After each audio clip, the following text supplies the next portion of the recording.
Hi, welcome back. I am Paul Chartier. We have friends from the Community Action Council, Malcolm Ratchford and Cheryl Weiss. Welcome. Thanks for having us, Paul. It's been a while since you've been on. It has been. I'm not sure you've been on since Jack left. That is correct. Yeah, it's been some years.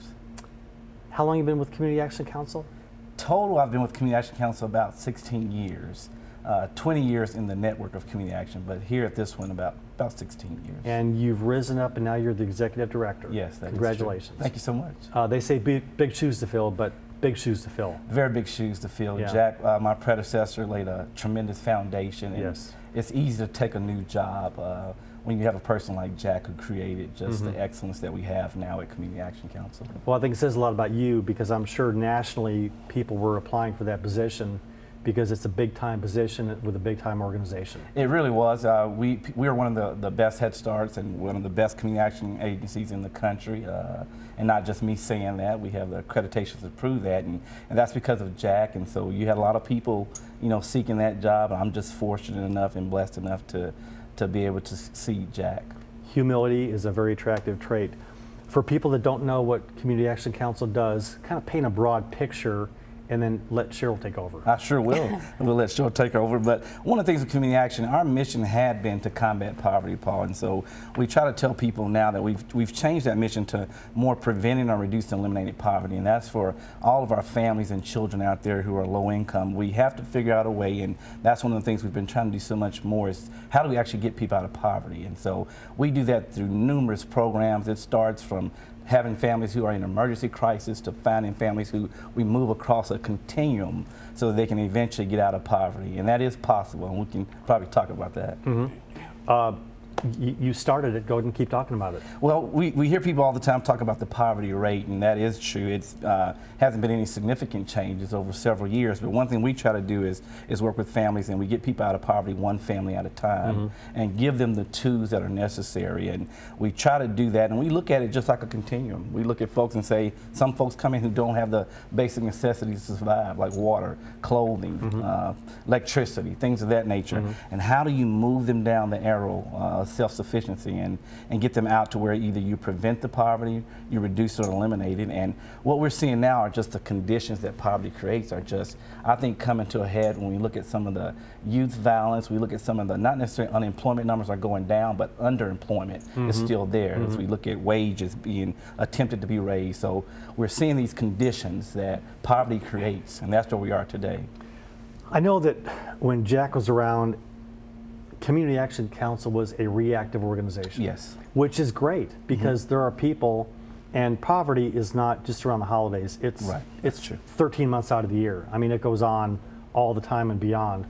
So are you going to still be reactive in terms of people calling you saying they need heat and electricity and Right. power, or is it only proactive? And that's a great question too, because I think we're celebrating our 50th year this year, actually. Head Start, Community Action Council across the country, and as well as our local organization celebrating 50 years. And in that 50 years, I think we've had some great accomplishments on the war on poverty.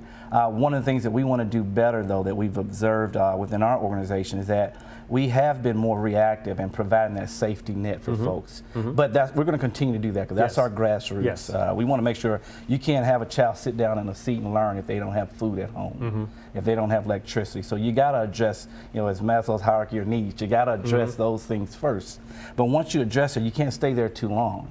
You should have a plan that you're in partnership with that family, not just Community Action doing it, because you also have to navigate yourself out of poverty too, and we talk about that. But that's when it comes into us being able to provide them with the necessary tools to get out of there. So it's a great partnership to have. You have to have the partnership. It's not just Community Action. Well, yes, and that leads into Cheryl because fundraising is not easy, and Community Action Council cannot exist as the knight that rides in and just saves everybody from poverty. Right. So your job is to raise money, Correct. but probably to form partnerships in the community as well. And relationships as Yes. well. Yes. So we've taken the year 2015 to focus on our relationships, to figure out where are we and where we need to go so we can come back strong in 2016. So we've reshaped Lex End Poverty, which is our fundraiser for 2016. And so we're figuring out the details now, but in the meanwhile, we're still continuing the communications with our partners and finding out who's on board to continue supporting us in our endeavors. Well, let's use this 14 minutes as a sales tool for you. Okay. Talk about the partnerships that you have that you want to maintain. Talk about the partnerships that you want and how you can make them stronger, and maybe build some momentum with this into 2016. And I'm going to do one thing for sure too, and then I'll give it to her. But Kentucky Utilities and Columbia Gas have been two of our strongest partners over the the last few years, several years actually, and creating some great events for us where we were able to make poverty something that people can understand what it actually means. And so we really we appreciate their support in the community, want to continue that, Good. but as Cheryl mentioned, build new partnerships, and some of the things we're doing with Transylvania University. Yeah, name names, because Yeah. we want to acknowledge the people that have been kind, and we want to acknowledge the people that you want to be kind. Yeah. So Kentucky Utilities partners with us for 13 years now on a project, Winter Blitz. It's a one-day event where we capture volunteers. It's a volunteer-driven event, and Kentucky Utilities, they will talk to the Kentucky Utilities. They will donate the supplies. They donate all of the breakfast for the morning, and they also donate their time to teach us how to put plastic on windows for families and for homes that need more energy efficiency. So on that event, is it, what is that event?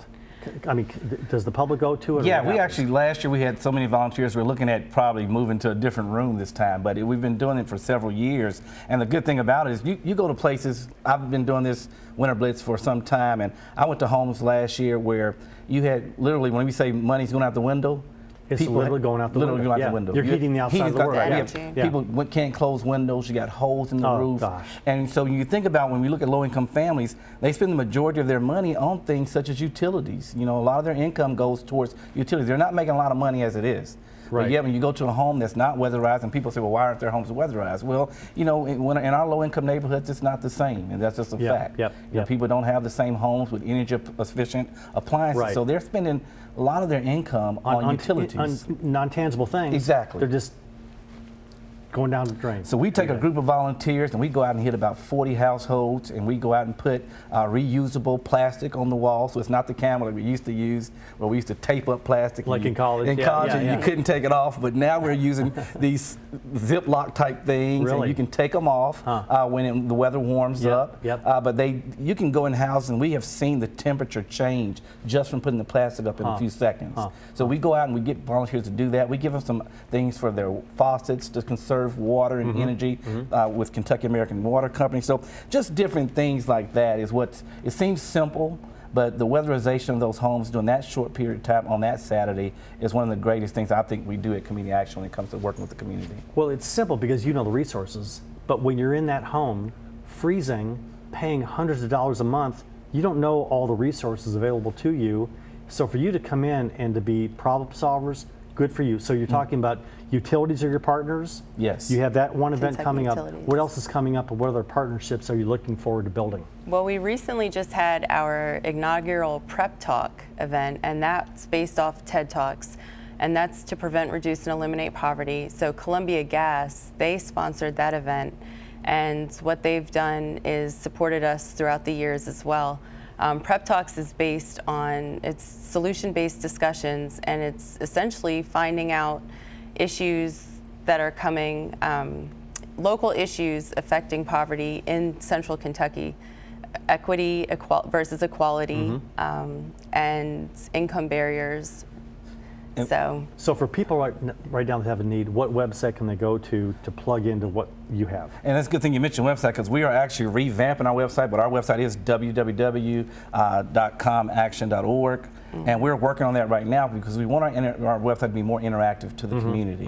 And so we're trying to do some things to establish that in the community so people can see that we're not just going to talk about how many people we served, Paul, because I look at it like McDonald's serving burgers. Yes. We're done serving burgers. Yep. We need to actually get people out of poverty. Yep. So it's not about how many people we serve. Let them make their own burgers. Exactly. Yep. Exactly. Yep. We Yep. want to make sure how many people do we actually either prevent or reduce their poverty levels. And that's what Community Action Council is about doing right now. So with the 40 people you serve on that Saturday, what other programs do you have to help people move from being receivers to really buying into We've part of been the solution? one of the things we also been talking about is toxic charity, and this is sort of a term that some people may know. Robert Lumpton wrote a book about it, and it's where you're out of your heart, you do great things, but there can be some unintended consequences, Paul, that you're just not aware. And dependency could be one.